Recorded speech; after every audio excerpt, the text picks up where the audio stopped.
Sahabat otomotif Kompas.com, hari ini kita di peluncuran motor listrik lokal, merek lokal lagi bernama Maka. Ini di belakang saya udah ada area test ride juga, jadi nanti kita akan tentunya test ride motor ini, walaupun tempatnya terbatas, tapi udah mewakili deh rintangan-rintangannya. Nah, jadi teman-teman, stay tune terus di video ini, jangan lupa like, comment, share, dan subscribe, dan nyalakan lonceng notifikasinya. Jadi kita langsung masuk aja ke videonya yuk.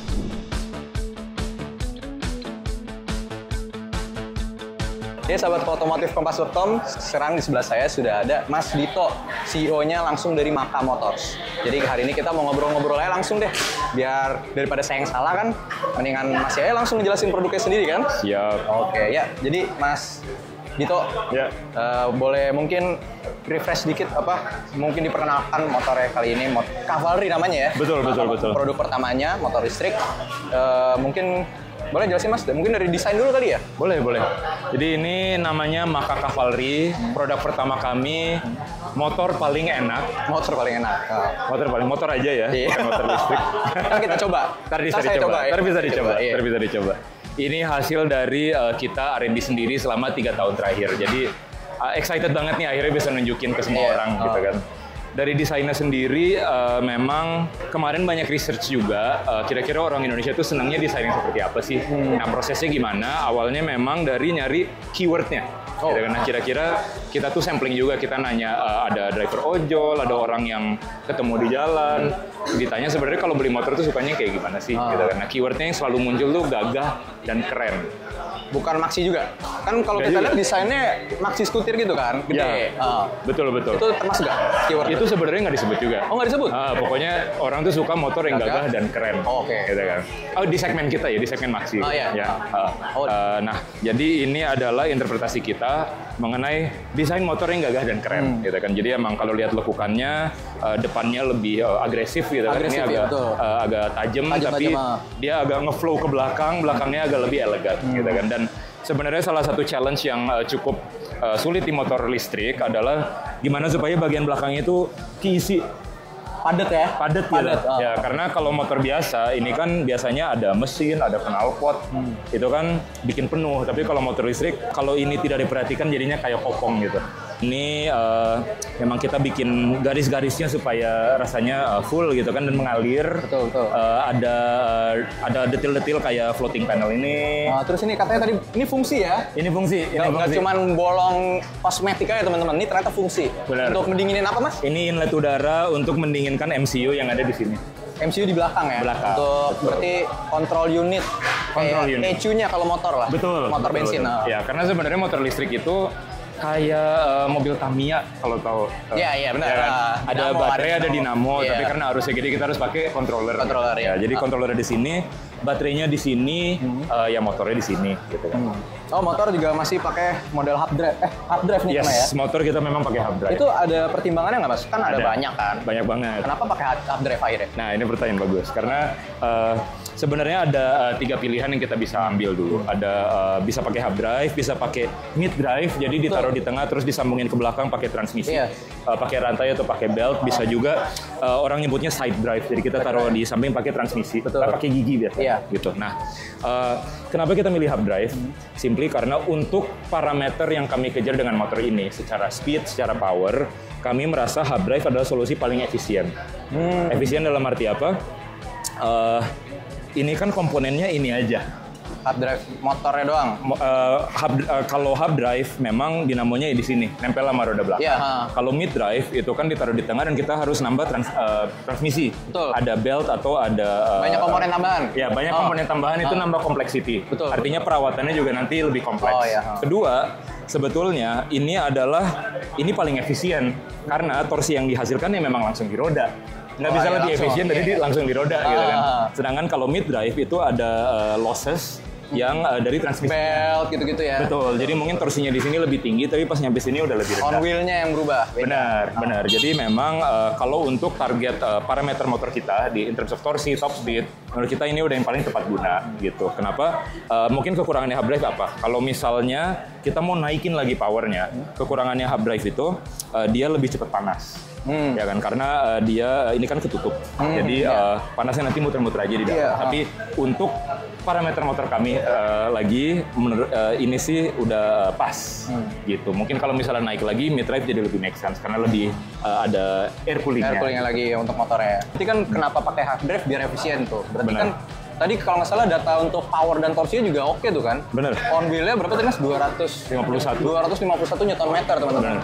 Dan untuk powernya 9 tenaga kuda lah kurang lebih ya kalau nggak salah.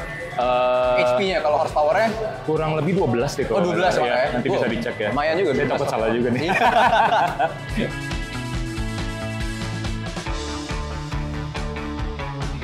Ya teman-teman, tadi udah ngejelasin dari segi performa dan bagian kenapa half drive juga alasannya. Sekarang kita ngejelasin bagasinya nih. Kalau menurut saya keren banget bagasinya soalnya. Jadi nih kayak kita bahas yuk sini. Untuk buka bagasinya kayak biasa pakai kunci. Nah ini buka. Nah ini diutupi bagasi ada apa aja nih mas? Nah ini. Dan ukurannya berapa sih sebenarnya? Oke, ini bagasinya 20 liter. 20 liter. Ya, jadi cukup besar ya. Cukup ini helm bisa masuk. Dan sebenarnya yang lebih menarik adalah ada lubang lagi di bawah situ. Ada lubang lagi di bawah Bukan situ. sini doang ya? Enggak, jadi tangan saya bisa masuk nih. Waduh, sampai dalam segini ya? kan. Iya. Nih, saya biasanya demonya gini. Jadi ini sepatu bisa masuk. Jadi kalau misalnya mau main futsal, tinggal bawa aja sepatu itu. Masih muat helm, masih muat jaket. Keren banget. Nah mas, itu bagasi udah gede. Ini 20 liter total ya? 20 liter. Terus ini ada charger juga di sini ya? Nah, itu ada port untuk charging. Chargingnya itu bisa dilakukan sambil joknya ditutup. Oh iya. Ya, jadi caranya, Mas? nanti kita kan nyolok di sini. Nah, ini ada lubangnya nih. Ada lubangnya di sini, terus nanti ini ada lubangnya juga di sini. Oh, ada jalurnya nih. Ya, ada jalurnya. Jadi nanti kabelnya bisa keluar. Kita tutup. Misalnya kita ngecas di tempat umum, joknya pinginnya ditutup dong biar aman. Iya. Terus ada lampu charging indikator ini. Oh, kanan kiri nih ya? Kanan kiri supaya kita bisa lihat dari jauh udah penuh atau belum. Kita nggak harus samperin motornya terus ngeliat speedometer. Betul. Iya. Gitu. Udah terpikirkan sampai segitu matang ya mas? Lumayan, karena memang charging itu penting banget kan. Betul. Ya. Terus selain untuk chargingnya, ini bisa dilihat kita punya sekring, sekringnya kayak sekring mobil. Betul. Jadi ini memang beda-beda sistem tuh ada isolasinya. Jadi misalnya chargernya nanti ada seandainya korslet, yang lain nggak ikut korslet. Jadi ini bisa dicabut satu-satu ya? Bisa dicabut satu-satu dan diganti satu-satu. Jadi ini safety-nya sangat kita perhatikan lah gitu. Jadi untuk maintenance-nya gampang juga teman-teman sih. Benar, dan ngomongin maintenance, ini juga ada onboard diagnostic, OBD. Jadi kayak mobil Matic gitu kan. Update Gitu. Kalau ada update. Sama kalau misalnya ke bengkel kita, kalau motornya kenapa-napa, teknisi kita akan nyolokin ke sini dan dia langsung tahu problemnya apa. Enak. Gitu. Iya. Nah, kita juga bikin diagnostic tool sendiri. Terus selain bagasi, untuk mendukung orang muter-muter berarti ada colokan charger juga ya mas ya? Colokan charger. Apa ya maksudnya? Charger handphone? Ada. Jadi ini kan ada lacinya nih. Nah, jadi ini lacinya cukup gede. Memang buat naruh HP peruntukannya. Ya, barang lain juga bisa. Ini kayaknya botol minum kecil juga bisa. Ini ada port colokan USB A dan C. Jadi ada dua-duanya. Ada dua, ada Type A dan Type C. Benar. Jadi udah nggak usah ngebeli adapter lagi. Nggak usah beli adapter lagi. Dan yang lebih menarik lagi, ini kan ada jalur kabelnya juga nih. Iya. Nah, kirain untuk apa itu? Nah, ini supaya kalau misalnya kita lagi kita butuh maps atau apa gitu. Ini kan ada, udah ada juga ya? Ada batangnya, ya. Ini bisa buat naruh klem untuk holder handphone. Yes. Tapi ini bisa handphone, bisa kamera, bisa apapun gitu kan. Memang ini untuk naruh aksesoris. Holder, iya. Jadi kita bisa taruh HP. Nah, sambil ngecas, kabelnya bisa masuk ke sini. Iya. Gitu. Jadi memang ya udah kita tinggal nyetir aja. Gitu. Udah kepikiran sejauh itu ya, mantap sih. Udah terima beres aja kalau orang yang beli. Benar, udah dipikirin lah. Emang ya pengalaman dan kebutuhan pengguna motor ya seperti itu gitu kan. Riset 3 tahun tadi kan. Itu dia.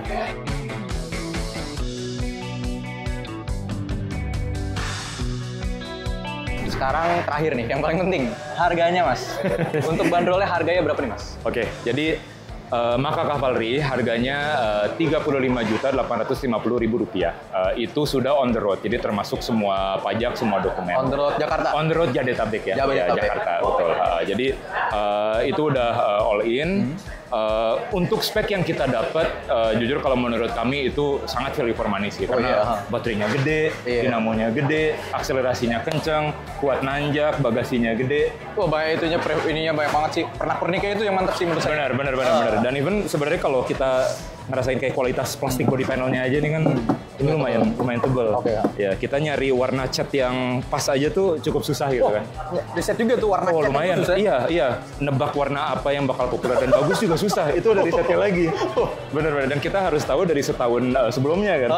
Apa kira-kira warna yang bakal heboh di tahun depan. Nah, maaf nih, motong. Berarti untuk riset cat itu ada warna gloss dan matte-nya juga nggak? Apa hanya warna doang? Sama. Warna itu kan termasuk, ini kan beberapa layer dan finishing. Jadi gloss dan matte juga harus dicek. Berarti udah ada bocoran tuh teman-teman. Tahun depan warna apa tuh? Gloss apa matte? Kalau saya tim gloss soalnya. Kita sekarang ada yang gloss, ada yang matte. Iya. Saya tim gloss soalnya. Oh gitu? Iya. Siap ya. Makanya udah. Kita sih semakin banyak option kan semakin bagus ya. Gitu. Sama pengiriman mulai kapan, Mas? Pengiriman mulai Februari. Berarti ya 2 sekarang udah 15 Januari, jadi seminggu 2 minggu lagi lah teman-teman. Jadi langsung aja. Ya teman-teman di pabrik lagi kerja keras lah sekarang. Oke, siap. Mungkin begitu aja video kali ini. Sekarang saya mau nyoba motor ya, Mas. Siap. Oke, siap. Makasih, Mas. Thank you ya.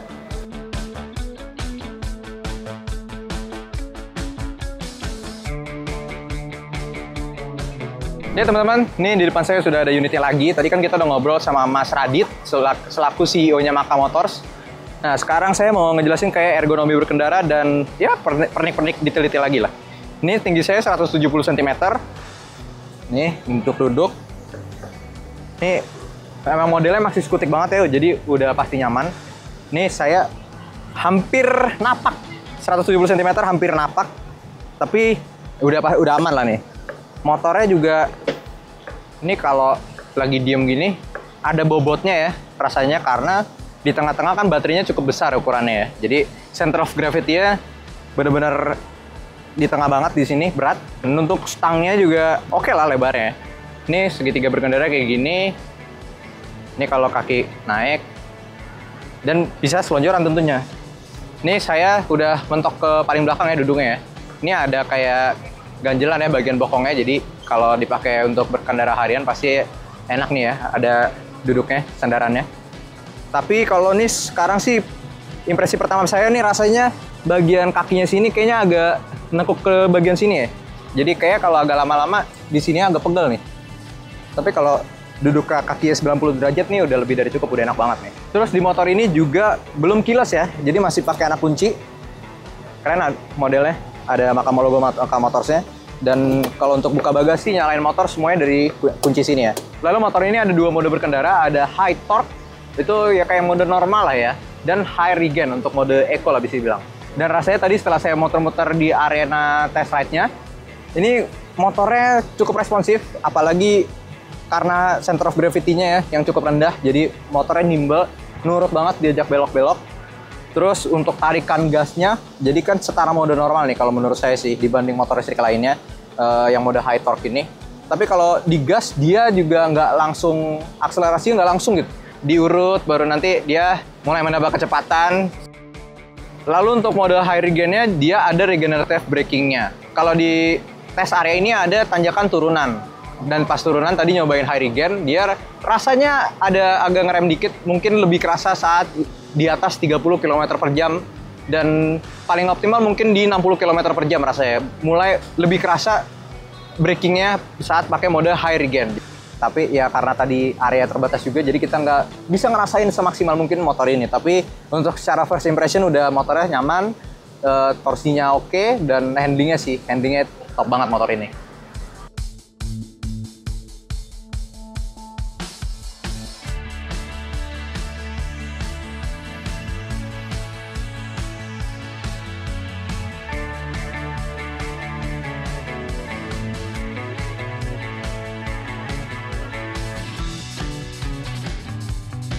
Sahabat otomotif kompas.com. Wah, ini standar 2 juga ya, gampang nih. Jadi, kalau rival terdekatnya mungkin bisa dibilang adalah Alpha One ya. Karena mengingat model dan ukurannya bisa mirip-mirip juga. Terus baterainya juga di tengah kan, center of gravity di tengah.